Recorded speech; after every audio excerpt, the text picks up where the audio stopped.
Yeah, so when you're dealing with plant material and you want to achieve that chaos type effect, you have to remember is you couldn't just have one fern. I have 5 or 6 ferns that are built into the wall. Remember, there's a heavy-duty retaining wall here that has completely disappeared. It doesn't exist anymore. It's gone. And you can't see it.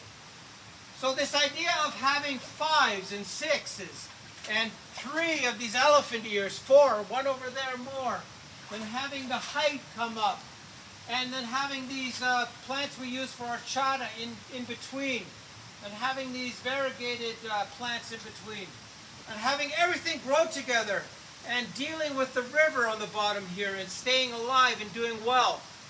That's that organic part I'm talking about. This is a different type of fern. This is the same one. So the fact that everything is grown in, we have a larger tree here. We have bananas in the back. So the fact that this is one solid mat of vegetation, that helps every single plant that is in this wall. And it makes the hardscape disappear completely.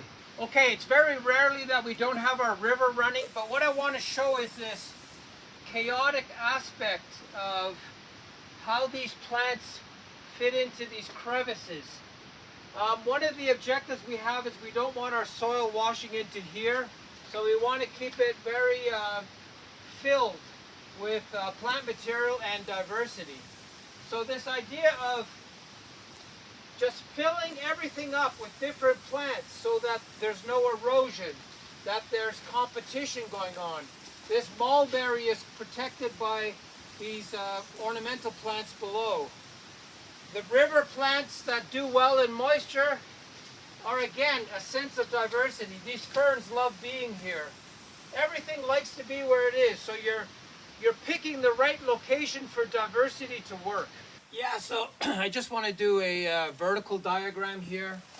So you have your higher plant material up above. It provides shade in this area here to some extent. So you always plant your plant material upwards. So you'll have 5 of one plant down here, another row of something that grows a little bit higher, something that grows a little bit higher here, so that there's this arrow that goes up towards the highest element of the garden, which is the tree. So you'd put more stuff in here. And then it would look like this in plan. So you have basically always a group of 5 or 6 in one spot.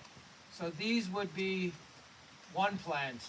Then you'd have another set of plants here. Let's say 6 or 7. Then you'd have another set of plants here. And then you would have the taller tree here. So you have this downwards movement of diversity. So you'd have all these plants here that are, let's say, 8 centimeters high. Then you have plants that are 30 centimeters high, 50 centimeters high. And that way you're creating this illusion of pushing the visual eye upwards towards this tree. And these would be most protected and so on. So it goes most protected and least protected from the shade that this tree provides. So this organic growing is really based on you filling up the entire space with life and making sure that life is covering the ground and is being fed lots of nutrients from this diverse set of plants. Yeah, so I want to talk about compartments.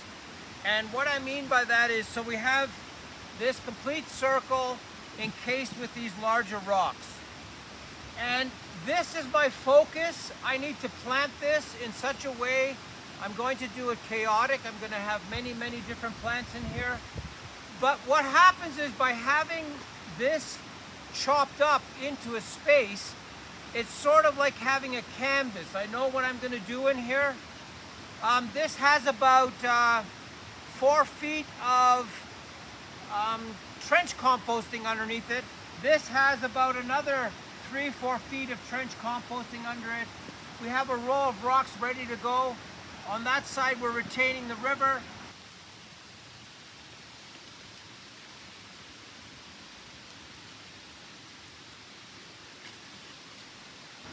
So now the secret is to get this planted as quick as we can. We want this working. We want it covered with vegetation. This soil had a lot of sticky material in it, like a sort of like a clay. So we added a bunch of sand. So I did the hand test. I didn't like the soil, so I added a bunch of fine sand to it. The same down here, we added sand to this as well.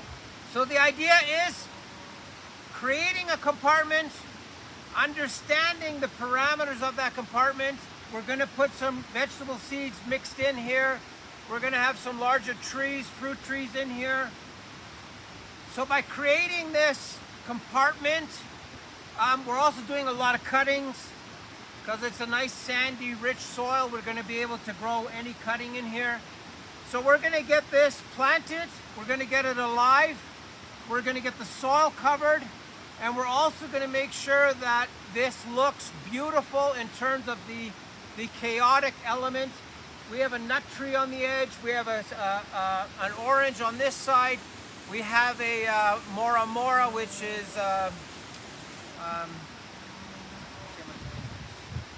it's going to be a mix of vegetables, ornamentals, fruit trees, and this will all fill in beautiful, and it's protected from going into the river. That's the main thing, is we need it solid enough so that it doesn't wash the soil into the river. So that's our start.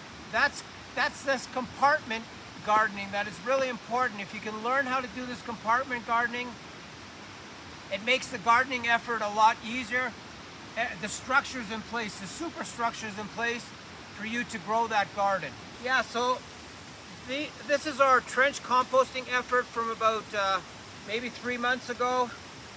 So we're going to use that in this compartment that we've created.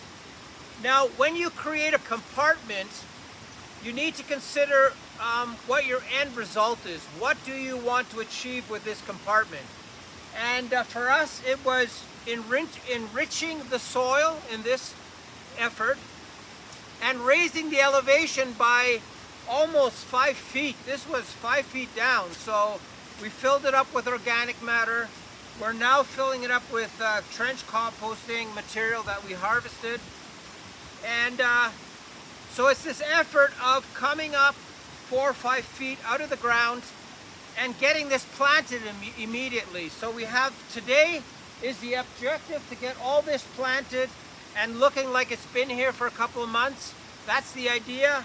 And by having this shape, I can actually plant trees in beside the rocks. I can plant ornamentals inside the rocks on the edges. We can have areas with snake-like, it's like spiral. There's no rows and columns. And we get this all filled in. We want some plants that create some height. So that diversity in these compartments make them go away. So if you look at any other part of my garden, these stone edges and stone compartments, they look like they are one. They flow into the next space. They are divided, but they're not. They're visually, the stones are just there, nothing else. The plant material doesn't look like it's inside a box. It's so chaotic that it's organic inside a compartment, and that is really important. Being organic inside a compartment. Sure, I could plant this whole thing with carrots, but it's not as effective. In the long run, you'll have, if you have a 5-year plan, when you harvest the carrot, you're back to square one again. So remember this chaotic element of adding layering, height, different types of plants at different heights that give you that shade that is required for certain plants underneath, that give the element of tying this soil together so it doesn't wash away. There's so many advantages being chaotic in the plant material, and always use groups of 5 or 6. Never, plant 1s and 2s unless they're specimen plants or fruit trees. Then you can get away with 1 or 2. But always remember, great soil, cover it immediately, get your garden working, and you'll do extremely well with these compartments that you can actually make disappear.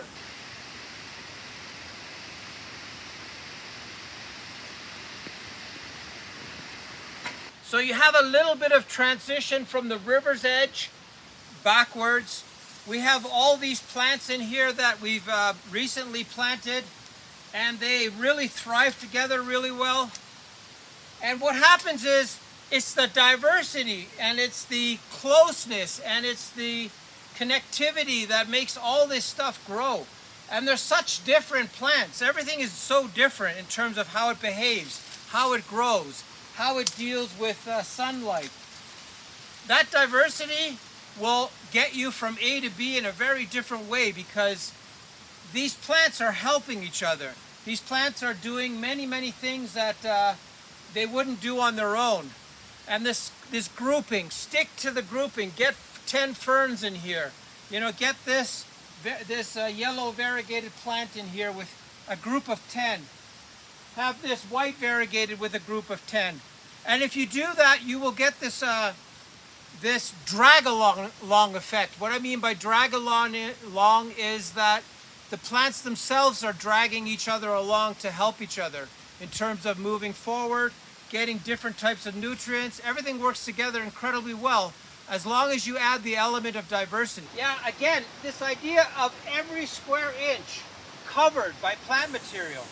All these plants working together. Everything is covering the earth. Everything is competing for space. Everything is competing for life. This height provides shade. 5 or 6 fruit trees just in one little area, all working together, interwoven. And this here is a pepper plant. It's turning into a tree. So by having this idea of no earth showing, having the plants work together incredibly well, having everything sort of woven together, makes it almost impossible for these plants not to do well. It is so easy to do this if you follow the principle of having 5, 6, 7 of the same plants in one area, taking up this space, a plant that's taller, another ground cover that's a bit higher. So it's like a layering that goes all the way up. And if you do that, you can't lose in gardening, because this diversity, even this English ivy climbing up here, everything is working together and helping each other along. It's incredible.